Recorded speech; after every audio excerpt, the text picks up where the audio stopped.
कोलकाता नगर निगम के ward number 109 की तृणमूल कांग्रेस की पार्षद अनन्या बनर्जी इन दिनों बड़ी चर्चा का विषय बनी हुई हैं। 16 जून 2026 को सुबह उनके मुकुंदपुर स्थित वार्ड ऑफिस में बीजेपी कार्यकर्ताओं और स्थानीय लोगों ने छापा मारा। वहां नोटों की गड्डियां, कंडोम के packet, massage machine, makeup room और नौकरी घोटाले का रजिस्टर मिलने का दावा किया गया। Ananya Banerjee Bengali film actress, model और साल 2000 की मिस कलकत्ता रह चुकी हैं। उन्होंने सफाई दी कि ऑफिस की चाबी उनके पास नहीं है और सामान राहत सामग्री का है। यह मामला अब एक राजनीतिक हंगामे में बदल गया है। पुलिस मामले की जांच कर रही है, लेकिन ऐसे में अब ज़्यादातर लोग अनन्या बनर्जी के बारे में काफ़ी कुछ जानने की कोशिश कर रहे हैं। तो चलिए आगे बढ़ते हैं और आपको विस्तार से बताते हैं कि आखिर क्या है ये पूरा मामला। लेकिन उससे पहले बात कर लेते हैं अनन्या बनर्जी के जीवन के बारे में। दरअसल अनन्या बनर्जी का जन्म पश्चिम बंगाल के कोलकाता में हुआ था। वे एक बंगाली परिवार से ताल्लुक़ रखती हैं। अनन्या ने अपना शुरुआती समय परिवार के साथ कोलकाता में ही बिताया। उनका बचपन कोलकाता की मिट्टी में बीता।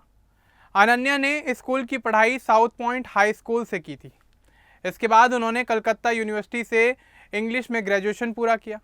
पढ़ाई के दौरान वे काफ़ी ज़्यादा एक्टिव थीं। उन्होंने अपने अंदर लोगों से जुड़ने का टैलेंट डेवलप किया। पढ़ाई खत्म करने के बाद उन्होंने एयर होस्टेस के रूप में काम शुरू कर दिया, जिसके चलते एविएशन इंडस्ट्री में उन्होंने काफ़ी बेहतर अनुभव हासिल किया। यात्रियों से बातचीत करने का यह सफ़र उनके बाद के करियर में भी काफ़ी काम आया। साल 2000 में अनन्या ने मिस कलकत्ता का खिताब अपने नाम किया। यह उनके जीवन का एक बड़ा मोड़ था, या यूँ कहें कि टर्निंग पॉइंट था। 5 फीट 9 इंच की हाइट, चार्मिंग पर्सनैलिटी और सेल्फ कॉन्फिडेंस के साथ उन्होंने ग्लैमर की दुनिया में कदम रखा। मिस कलकत्ता बनने के बाद वे मॉडलिंग में काफ़ी ज़्यादा एक्टिव हो गई। साथ ही उन्होंने बंगाली फिल्म इंडस्ट्री में भी काम किया। वे टॉलीवुड एक्ट्रेस के रूप में जानी जाती हैं। उन्होंने कुछ फिल्मों और कार्यक्रमों में भी काम किया है। मीडिया में उनकी छवि एक आकर्षक और बोल्ड महिला की बनी। अनन्या बनर्जी की शादी दिवंगत बीजेपी नेता और एक्टर जॉय बनर्जी से हुई थी। 25 अगस्त 2025 को जॉय बनर्जी का पश्चिम बंगाल के कोलकाता में निधन हो गया था। 2009 के आसपास अनन्या तृणमूल कांग्रेस से जुड़ी। ममता बनर्जी की पार्टी में वे काफ़ी ज़्यादा एक्टिव हो गई। साल 2015 में उन्होंने कोलकाता नगर निगम के वार्ड नंबर 109 से चुनाव लड़ा और जीत हासिल की। साल 2021 में वे फिर से इसी वार्ड से पार्षद बनी। राजनीति में आने के बाद वे महिला विकास से जुड़े मुद्दों पर काम करती नजर आईं। वे वेस्ट बंगाल महिला विकास विभाग की चेयरपर्सन भी रह चुकी हैं। साथ ही राज्य बाल अधिकार संरक्षण आयोग की सदस्य भी रहीं। अनन्या ने अपनी वेबसाइट www.ananyacare.com शुरू की, ताकि लोगों की शिकायतें आसानी से उनके पास पहुंच सकें। अनन्या तृणमूल कांग्रेस की प्रवक्ता भी हैं। वे पार्टी की ओर से मीडिया के सामने तमाम मुद्दों को रखती हैं। उन्होंने कई सामाजिक कार्यक्रमों में हिस्सा लिया। राहत कार्य, महिला सशक्तिकरण और स्थानीय मुद्दों पर वे काफ़ी ज़्यादा सक्रिय रहीं। उनकी लोकप्रियता का आधार उनका ग्लैमरस बैकग्राउंड और बोल्ड बयानबाजी रही, लेकिन कई विवाद भी उनके साथ जुड़े रहे।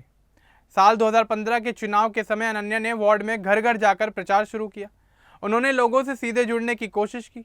उनकी हॉस्पिटैलिटी स्किल्स इस दौरान काफ़ी काम आई। वे साड़ी पहनकर सही ढंग से तैयार होकर लोगों के बीच जाती थीं। साल 2024 में अनन्या ने कोलकाता नगर निगम में ईसाई समुदाय पर कुछ विवादित टिप्पणी की। उन्होंने एक कहानी के रूप में कुछ बात कही, लेकिन बीजेपी ने इसे प्रचारित किया। टीएमसी और मेयर फरहाद हकीम ने उनसे सफाई मांगी। अनन्या ने कहा कि यह एडिटेड क्लिप थी और उन्होंने कोई गलत बात नहीं कही। यह मामला लंबे समय तक सुर्खियों में बना रहा। साल 2025 में उनके घर के रेगुलराइजेशन को लेकर भी सवाल उठने लगे। उन्होंने संतोषपुर एवेन्यू स्थित घर में लिफ्ट और सीढ़ी के लिए 32 लाख रुपए जमा किए। मेयर ने कहा कि सब कानूनी तरीके से हुआ। अनन्या ने भी कहा कि उनके पास सारे कागजात हैं और ये विवाद भी काफ़ी चर्चा का विषय बना रहा। अब बात कर लेते हैं उनसे जुड़े ताज़ा मामले को लेकर। तो आपको बता दें कि 16 जून 2026 की सुबह मुकुंदपुर में उनके वार्ड ऑफिस में काफ़ी हंगामा हुआ। बीजेपी कार्यकर्ता और स्थानीय लोग उनके ऑफिस में घुसे। उन्होंने दावा किया कि वहां नोटों की गड्डियां बिखरी पड़ी थीं, कंडोम के पैकेट, मसाज मशीन और एक खास मेकअप रूम भी मिला। उनके ऑफिस से एक पीला रजिस्टर भी बरामद हुआ, जिसमें नौकरी देने के नाम पर लोगों से पैसे वसूलने का हिसाब लिखा जाता था। यह घोटाला स्वास्थ्य विभाग और नगर निगम की नौकरियों से जुड़ा हुआ बताया गया। लोगों का गुस्सा बहुत बढ़ गया है। उन्होंने ऑफिस के अंदर रखे सामान की तस्वीरें और वीडियो सोशल मीडिया पर शेयर की। राहत सामग्री के साथ आपत्तिजनक चीज़ें मिलने से उनके ऊपर कई सवाल उठने लगे। अनन्या बनर्जी ने इस मामले को लेकर अपनी सफाई दी। और उन्होंने कहा कि ऑफिस की चाबी उनके पास नहीं रहती। वे 8 जून के बाद ऑफिस नहीं गई। उनके ऑफिस में रखा हुआ सामान ईद के दौरान दान करने के लिए था, लेकिन कंडोम और मसाज मशीन जैसे सामान पर उन्होंने कुछ नहीं कहा। उन्होंने कहा कि सच्चाई पुलिस की जांच के बाद सामने आ जाएगी। यह घटना पश्चिम बंगाल में हालिया चुनाव के बाद हुई। टीएमसी की लंबी सत्ता के बाद बदलाव आया। पुरानी पार्षदों के ऑफिस पर ऐसे छापे हो रहे हैं। अनन्या का ऑफिस 2 मंजिला है, नीचे दफ्तर और ऊपर मेकअप रूम होने का दावा किया गया। अनन्या ने राजनीति में आने से पहले फिल्मों में काम किया। उन्होंने कुछ बंगाली फिल्मों में भूमिकाएं निभाई। मॉडलिंग के जरिए वे चर्चा में आई। साल 2000 का मिस कलकत्ता खिताब उन्होंने अपने नाम किया। एविएशन से राजनीति तक का सफर उन्होंने काफ़ी मुश्किलों का सामना करते हुए पूरा किया। परिवार के बारे में ज़्यादा सार्वजनिक जानकारी मौजूद नहीं है। वे पति जॉय बनर्जी के साथ रहती थी। उन्होंने परिवार को राजनीति से अलग रखने की कोशिश की, लेकिन विवादों में घिर गई। अनन्या ने महिला अधिकारों और बच्चों के मुद्दों पर भी काफ़ी बेहतर काम किया। वे कई आयोगों में रहीं। स्थानीय स्तर पर पानी, सड़क और बिजली जैसे मुद्दों पर भी वे आवाज़ उठाती रही हैं। विवादों की लिस्ट लंबी है। उनके बयानों, घर के निर्माण और अब ऑफिस की घटना ने उन्हें सुर्खियों में लाकर खड़ा कर दिया है। टीएमसी ने उनका समर्थन किया, लेकिन विपक्ष ने सवाल उठाए। पुलिस इस मामले की जांच कर रही है। बीजेपी इसे भ्रष्टाचार का सबूत बता रही है।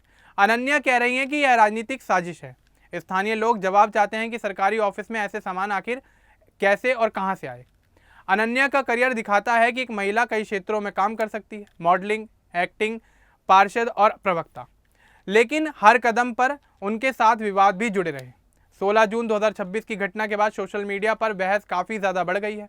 कुछ लोग उन्हें बचाने की कोशिश कर रहे हैं तो कुछ सख्त कार्रवाई की मांग कर रहे हैं। अनन्या ने कहा कि वे जनता की सेवा करती रही हैं। उनकी वेबसाइट के जरिए उन्होंने कई शिकायतें सुनी हैं, उनका निवारण किया है, लेकिन इस घटना ने उनकी छवि पर काफ़ी गहरा प्रभाव डाला है।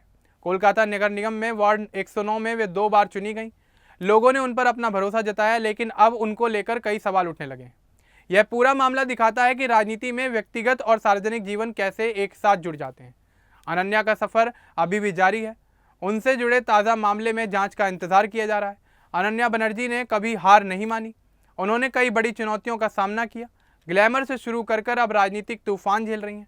उनकी कहानी युवाओं और महिलाओं को काफ़ी प्रेरित करती है, लेकिन उनसे जुड़े हुए विवाद को लेकर अब ये सवाल उठ रहे हैं कि आखिर इसकी सच्चाई क्या है। फिलहाल पुलिस और इन्वेस्टिगेटिंग टीम इस मामले की जांच कर रही है। देखना होगा कि आने वाले समय में इस मामले में क्या कुछ निकल कर सामने आता है। अब इस पूरे मामले को लेकर, अनन्या बनर्जी को लेकर, उनके करियर को लेकर आपका क्या कुछ कहना है, हमें कमेंट बॉक्स में ज़रूर बताएं। बाकी इस तरह के और अपडेट्स के लिए हमारे चैनल को सब्सक्राइब करना ना भूलें। धन्यवाद।